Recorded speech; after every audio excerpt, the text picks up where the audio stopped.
మా ఊర్లో శ్రీరామనవమి వేడుకలైతే స్టార్ట్ అయినాయి. ఒకరోజు ముందు పాలపొరక గురించి అందరూ పనులైతే స్టార్ట్ జేసిర్రు. చెప్పాలంటే మా ఊర్లో రాములవారి కళ్యాణం జరగడం ఫస్ట్ టైమ్ అండి. ఎందుకంటే మా ఊర్లో రాములవారి టెంపుల్ లేదు. అయినా గాని మాల వేసుకున్న స్వాములందరూ కలిసి హనుమాన్ టెంపుల్ దగ్గర రాములవారికి పందిరేసి కళ్యాణం జరిపించడానికైతే ముందుకొచ్చిర్రు. స్వాముల గురించి చెప్పాలంటే పోయినసారి మాలేసుకున్నప్పుడే అనుకున్నారట మా ఊర్లో శ్రీరాముని కళ్యాణం ఘనంగా జరపాలని. అనుకున్నది సాధిస్తున్నారు. ఇంకా స్వాములైతే ఏ రోజు మాలేసుకున్నారో అప్పటినుంచి ఊరు మొత్తం తిరుక్కుంటూ చందాలైతే వసూలు చేస్తున్నారు కళ్యాణం గురించి. మా ఊరి వాళ్ళైతే చాలా సపోర్ట్‌గా ఉన్నారు. వాళ్ళందరూ వాళ్ళకి తోచినంత చందాలైతే రాసిర్రు. ఇప్పుడు వీళ్ళందరి సపోర్ట్ వల్లనే మా ఊర్లో రాములవారి కళ్యాణం అయితే జరగబోతుంది. ఇవాళనైతే పాలపొరక అని చెప్పిన కదా చూడుర్రి ఎంత మంది వచ్చిర్రో. స్వాములతో పాటు ఊరి వాళ్ళు కూడా ఎంతో మంది వచ్చిర్రు పాలపొరకకు.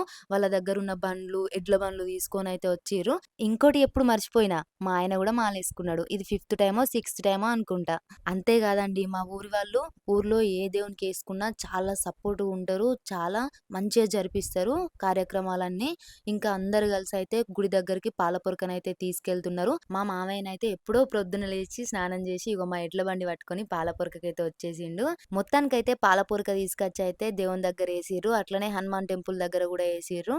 ఇగో ఇట్లనైతే జరిగింది పాలపొరక. రేపు శ్రీరాముల వారి కళ్యాణం ఎట్లా జరుగుతదో, మా ఊరి వాళ్ళు ఎట్లా జరిపించబోతున్నారో వీడియో తీసి చూపిస్తా.